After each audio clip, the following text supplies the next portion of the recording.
do have a lot we could talk about the Solomon Islands. Oh, that's as true. that is something we care about just as much as anime. Oh my gosh. Yeah. Somewhere Cleo is just so disappointed in us. So, background primer, bring you all back into the conversation. Thank God we can make clips out of this so people have no idea what just came before this. Obviously, Solomon Islands has been something we are very passionate about because it's a major place in the Pacific Island nations, which has very important national strategic considerations for the United States because these are the islands that Japan took over in World War II and was able to project power out to the Pacific. And I mean, there was a huge battle. That's where the theater was. Well, specifically, Guadalcanal is in the Solomon Islands, yeah. And so the CCP has been buying influence there. And I think this is a very good lesson because it's a case where most of the people in the Solomon Islands were not fans of the Chinese Communist Party. They saw that what they were doing was taking out resources from the Solomon Islands, not giving the locals anything. But the CCP just bought off enough well-placed politicians that they could do whatever they want. Including the prime minister at the time, Manase Sogavari. Who, this was the big thing, right? He switched recognition. For the Solomon Islands used to recognize Taiwan, and now they recognize the PRC, China. That's right. So, that's the big thing that started this whole cozying up to the CCP, bringing in Huawei, cell towers, the whole thing. And one of the biggest opponents of that was Daniel Soudani from Malaita province. That's the biggest province in Solomon Islands. He stood up, and there was so much pressure on him. He got sick, and they wouldn't let him leave to get medical treatment until Taiwan. Oh yeah, he wanted to keep relations with Taiwan, so he had to go to Taiwan to get life-saving medical treatment. He got kicked out through this weird, sketchy. There was a vote of no confidence, but it failed the first two times, and then I don't know if CCP bribed enough people or whatever that mechanism was, but they finally got that enough votes to vote him out. But it wasn't the people voted him out; it was the legislature. The provincial legislature, yeah. So, and then we were able to get him to the U.S. We had a fundraiser on China Uncensored where so many people gave, and we were able to fund him coming to Washington, D.C. to speak with U.S. politicians. And that raised his profile enough so that when he went back to the Solomon Islands, he didn't disappear because there was articles in state-run media basically accusing him of treason. Yeah, so he testified in front of Congress when he was here. And then recently there were elections in the Solomons, and he won his seat back in Malaita. But not as premier. But just as a provincial MP. But he was in the running for... So the way it works, from what I gather, is... So everybody gets elected to their MP positions, and then within that later, then people get elected to be the premier or the prime, or nationally the prime minister.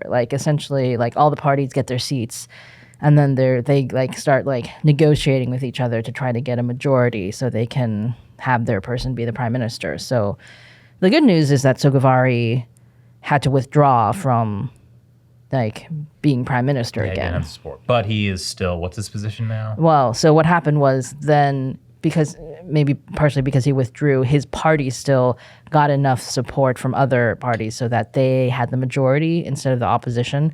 So they were able to put this other guy, Manele or something, in as the prime minister. But Manele was in Sogavari's cabinet. He had another government minister position. So he was also in the same, pro-CCP thing. Yeah. So there's another pro-CCP prime minister, not Sogavari, but this new guy. And then Sogavari is now a finance minister. Mm-hmm. So... things have changed, but it's kind of how back in the 2000s, Putin had to step down because he'd maxed out his presidential terms, and then Medvedev was president of Russia, but everybody knew that it was prime Putin. minister, and so and then Yeah. So then they switched again. They did switch. Yeah. But like, this is kind of the situation in the Solomons. Is like the people voted a certain way, but then like the negotiations and like dealing after the whole parliamentary system. Like afterwards, like the CCP can still have enough sway to influence enough Another people. relic of the old dead world of Europe. The parliamentary system. Yep. Things need to be like the U.S., where everything is settled with monster truck rallies. Yes. I have actually been to Monster Jam. Anyway. You guys are learning so much about us today. Yes. This is what happens when we our plans change. So we don't have a prepared. We were unscripted. We really are unscripted. But anyway, so back to the Solomon Islands. In Malaita province, where Suidani was the premier, he was running to be the premier again in this, like, everybody's gotten their seats, and now they're kind of like figuring out which party has enough support. But then he withdrew from his running from the premiership because he said his family was being threatened. And he is all about family. And so it was just like, you see how nasty it can still get. So like the Solomons is in this weird situation where it's kind of like half taken over by the CCP, but there's still enough of like a democratic. There's resistance. Like there's enough of a democratic structure there, like that the CCP hasn't been able to like completely take over the government. So people can still vote. Like they voted Suidani back in, and they voted the guy who replaced him as premier. Like the guy who replaced him as premier in Malaita lost a seat.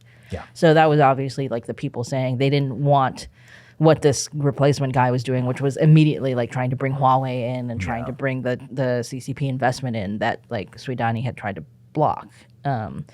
So you can see that like there's a certain amount of resistance still. Like some of the democratic mechanisms are still working. But then when it gets to that government level where the CCP can do what they always do, like influence, bribe, do things like that, then they still have that pretty strong hold. Right. And it's easier for the CCP to do all this stuff when nobody's looking, which is, I think, one of the reasons why we keep talking about the Solomon Islands, because people need to be looking at what's happening, because that in and of itself is going to slow down the CCP's efforts and their ability to actually completely take over that government. Yeah, and it's like that's not just happening in the Solomon Islands, right? It's just easier to see in a certain sense because it's a smaller country with a smaller government. And Right. but some things are more... It happens very quick. Right, Yeah. and the CCP is trying to do that in a bunch of other Pacific Island nations as well. Yes, but not just Pacific Island nations. We ran a story recently about what they're doing in Antigua in the Caribbean, right? And not just in Antigua, like they're also super involved in, like there's a lot of infrastructure projects going on in Jamaica. There's the Bahamas. There's a lot of other countries in the Caribbean where China is trying to influence. And it's also not just small countries that might be more dependent on like a country like China for investment or loans and things like that. Like, I mean, the CCP is doing this in Canada. They're doing this in Australia. Oh, they're doing it in the U.S. They're doing it in the U.S. too. It's just the U.S. system makes it slightly harder in some ways. Yeah, because I mean, the victor of a monster truck rally is a meritocratic system. Yes, there we go.